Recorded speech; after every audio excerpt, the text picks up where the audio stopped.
It was supposed to be one of those dumb Halloween dares you laugh about a week later. Three best friends sneaking into the corniest local legend we could find, the Buckner Farm corn maze. Every October it pops up on the outskirts of Ashfield, like clockwork. No flyers, no ads, just a handmade wooden sign hammered into the dirt on Miller Road that reads, "The maze is open." Everyone treats it like a tradition. There's no official staff, no ticket booth, no posted hours, just a crooked entrance carved between 10-foot-high stalks of corn that sway even when there's no wind. You walk in, get spooked by a few scarecrows, stumble around until you hit the exit, then laugh it off with cider and donuts. That's what we thought it was, anyway. Just a haunted attraction for hicks. But that was before Halloween night, before the rules changed. It was me, Travis, and Lena. We've been tight since middle school, but this year was different. Last year's senior class lost someone in the maze. Some kid named Andy Keller.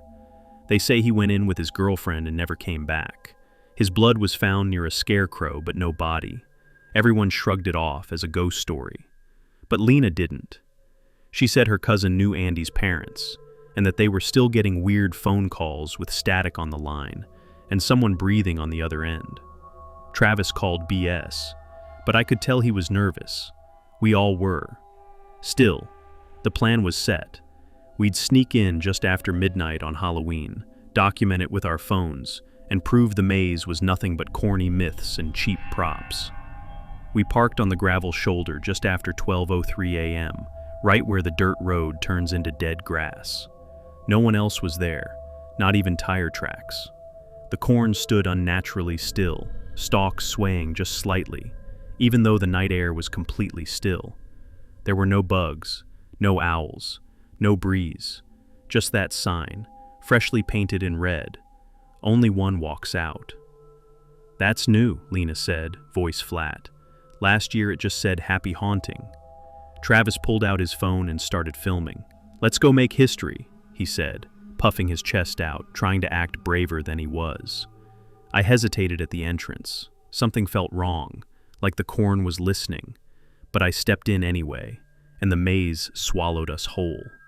At first, it felt exactly how we expected. Long, winding paths between towering walls of dry corn, the occasional rusted-out scarecrow leaning sideways, dirt crunching under our sneakers. We joked, filmed ourselves pretending to be scared, laughed too loud. But then, the path split. That wasn't weird on its own. Mazes split. But what was weird was that it split again 30 seconds later. And again. And again. None of them led back. No loops, no signs, no props. The deeper we went, the quieter it got, until even our voices sounded wrong, like they weren't echoing off anything, just vanishing into the corn. Lena was the first to say it.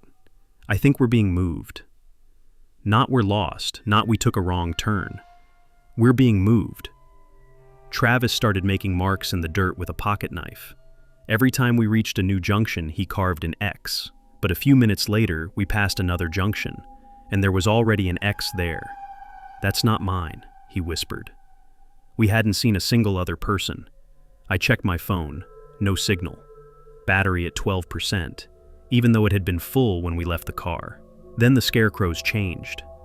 The first ones had been ragged, normal, slumped over with floppy hats, but these stood straight, stiff, all in black burlap with stitched-shut mouths and actual teeth nailed into the jawline. The worst part? They were all turned toward us, no matter how many turns we took. Lena started breathing fast. "There's no wind," she said, "so how are they moving?" I looked. She was right. One scarecrow's head slowly turned, like it was tracking us. "It's animatronic," Travis muttered, but his voice cracked. We all knew. There was no power out here, no cables, nothing mechanical. The next turn brought us to a clearing, wide open in the center of the maze. There were 3 scarecrows standing in a triangle around a tall wooden pole. At the top of the pole was something we couldn't process at first.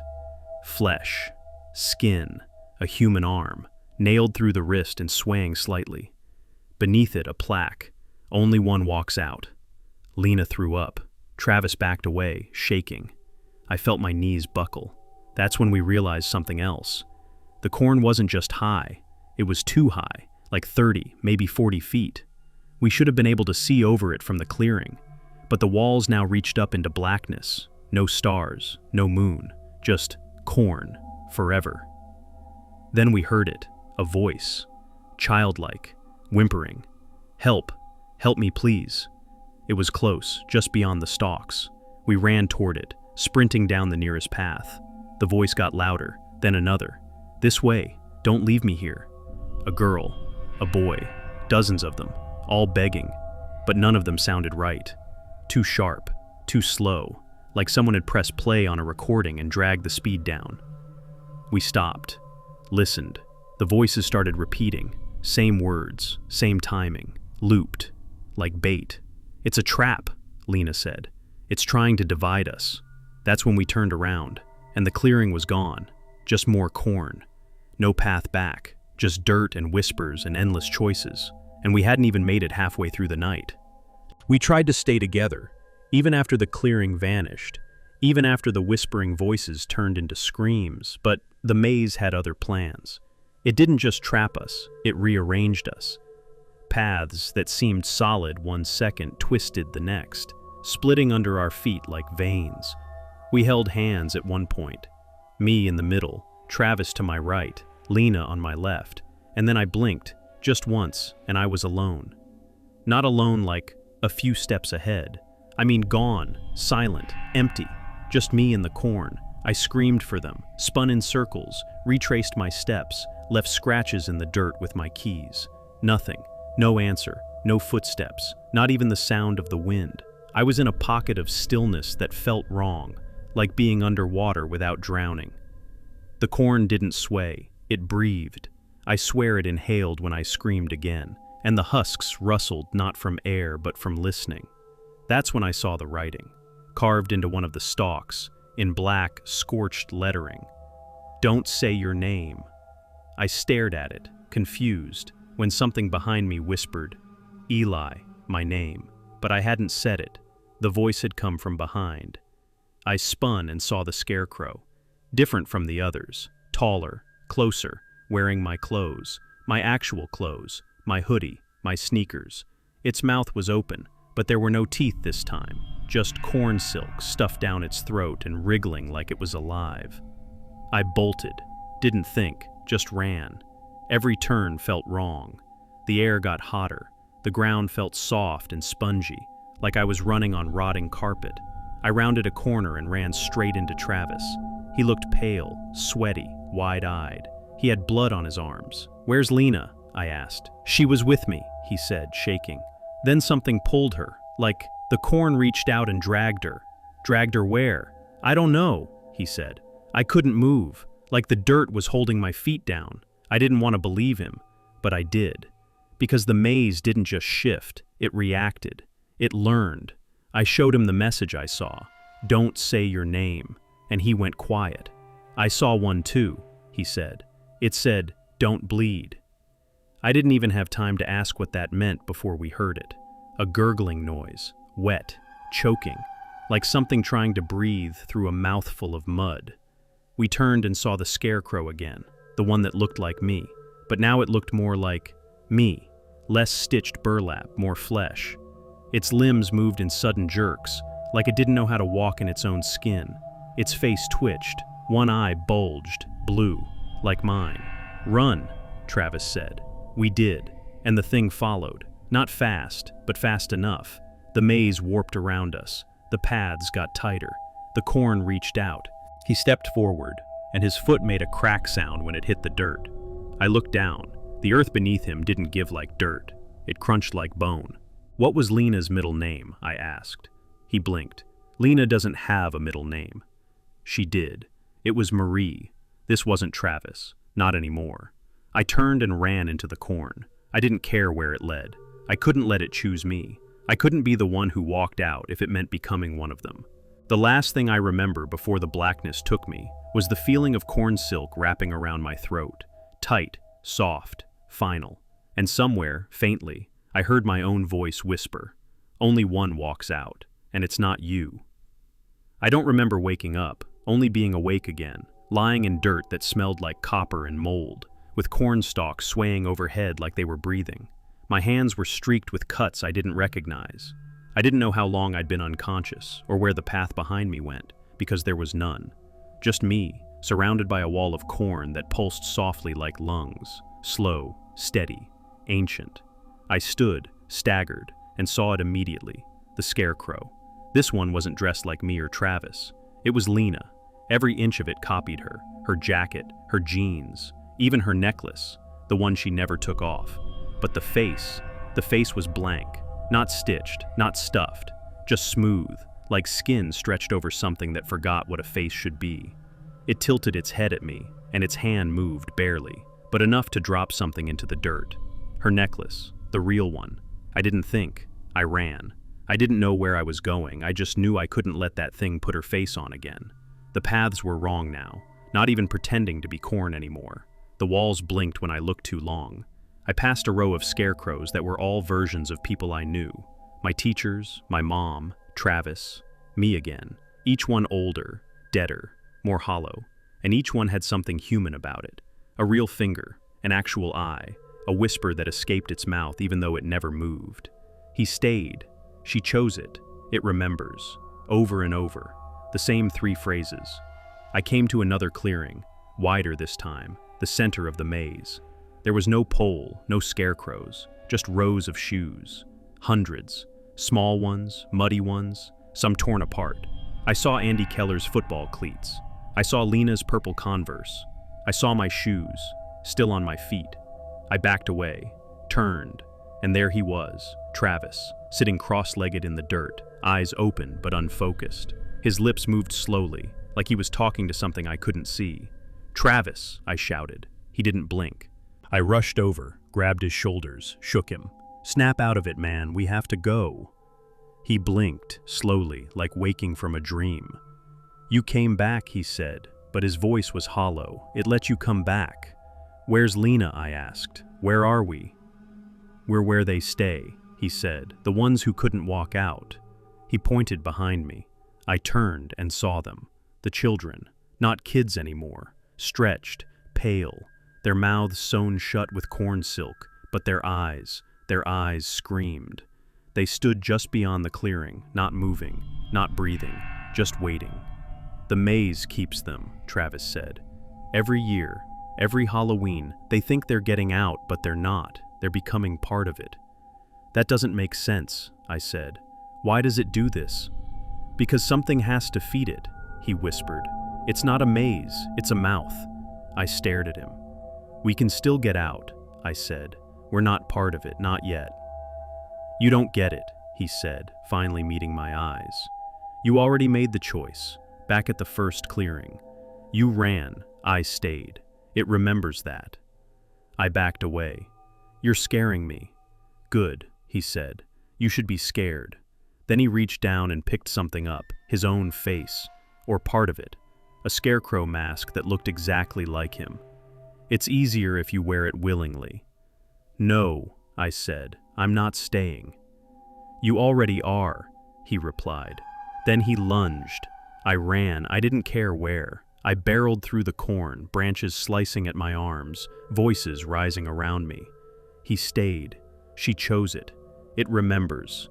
Over and over until I stumbled into the final stretch, the maze's mouth, its only exit. A long, narrow corridor flanked by scarecrows on both sides. All of them turned toward me, all of them twitching, their mouths moving, my name in their mouths. "Eli, Eli, Eli." I ran, as fast as I could. They didn't move, but the corridor felt like it was closing in. The sky dimmed, the corn screamed. I saw the wooden sign at the end. "Only one walks out." I hit the dirt, crawled, reached for the light. Just before I passed through the arch, I turned back, one last time, and I saw her, Lena, standing just inside the corn, staring at me, her eyes gone, just hollow black pits, and her mouth sewn shut. She raised her hand, slowly, and pointed at me. Then she mouthed 3 words, pulling the stitches apart with blood. You left me. Then the maze collapsed, not crumbling, folding into itself.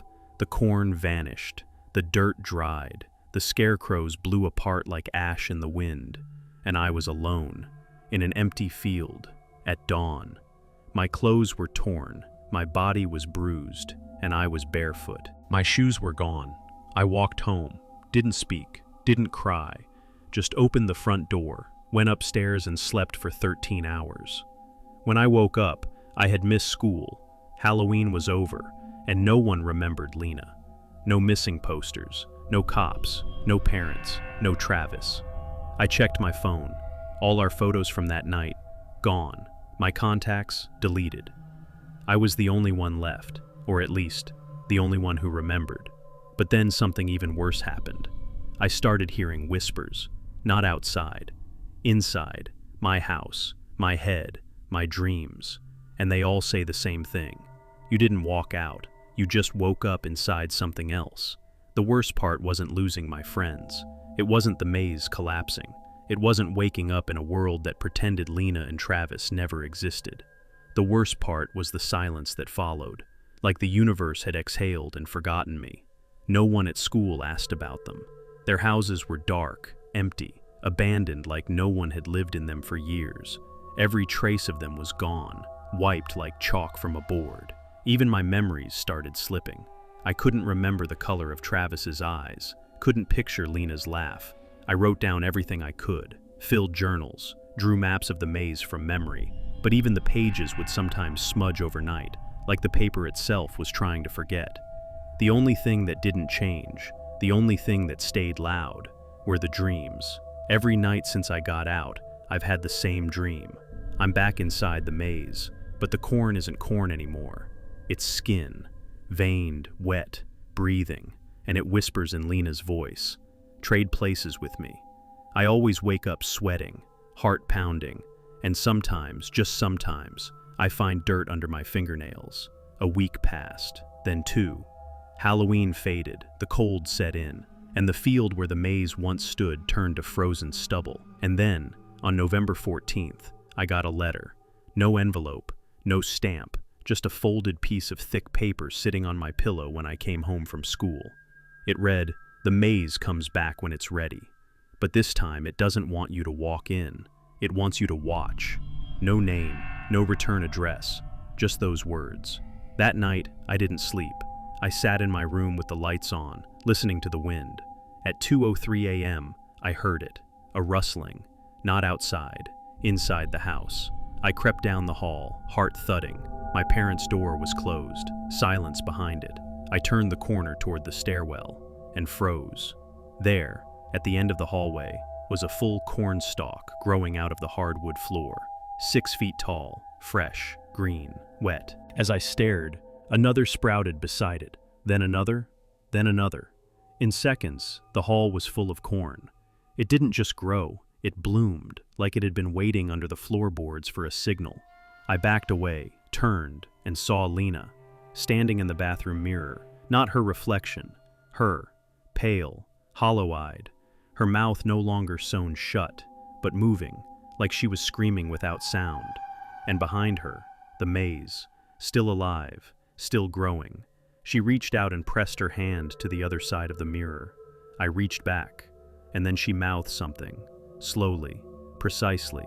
It wasn't you who walked out. I fell, hit the floor hard. When I looked up, the mirror was empty. My parents never heard a thing. I tried to tell them about the letter, the hallway, the mirror, but all they saw was a terrified teenager having a breakdown. They sent me to a therapist. The therapist said trauma manifests as hallucinations. He told me to write letters to my missing friends as a way of releasing the guilt. I didn't write letters. I wrote warnings, and I buried them in the school library, not because I was scared someone would find them, because I was scared no one ever would. Days turned into weeks. I stopped talking, stopped sleeping, but the maze didn't forget me. Every reflective surface showed it now. Not directly, indirectly. The geometry, the shadows. It was under the world now. That's when the phone calls started, always at the same time. 2:03 a.m. Static. A breath. Sometimes a scream. Once, it was my own voice saying, "Let me out."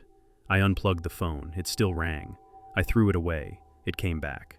One morning, I went outside and found my old shoe sitting on the front porch. Just one, covered in dried mud. I hadn't seen it since the clearing. I left it there. The next day, it was inside the house, on my bed. On the third day, it was filled with blood. Not fresh, old, thick, clotted. My parents saw it then. They started to believe me, but it was too late. The maze wasn't just coming back. It had already arrived, and I wasn't the one inside it anymore. Everyone else was. The town changed. Subtly, people stopped noticing certain things. Stores rearranged themselves overnight. Street names shifted. And then, on December 3rd, every cornfield in town grew 6 feet overnight. Every single one. And kids started disappearing again. At first, no one connected it. Then a pattern emerged. Every missing kid had one thing in common. They'd all talk to me, even once, even briefly. I was the contagion, the vector, the exit door that never closed. The therapist vanished next, then my science teacher, then my mom. Not dead, not missing, just gone from memory, like Lena and Travis, like the rest. And every time someone vanished, a new cornstalk would grow in my front yard. My house looks like a farm now, but I don't touch them. I just sit. I just wait, because I know what's coming. I don't age anymore, not really. The clocks still tick, but my reflection hasn't changed since that night. And the truth is, I'm not sure I ever left the maze. Maybe the real version of me never made it out. Maybe the thing that walked out was just a copy. A scarecrow that thinks it's me. Maybe this is all still happening inside a loop, inside a path, inside the mouth of something older than the earth. All I know is that tonight is Halloween again, and the letter is back, sitting on my pillow. Same message, same ink. But this time, there's one more line scrawled in red at the bottom. It's your turn to grow.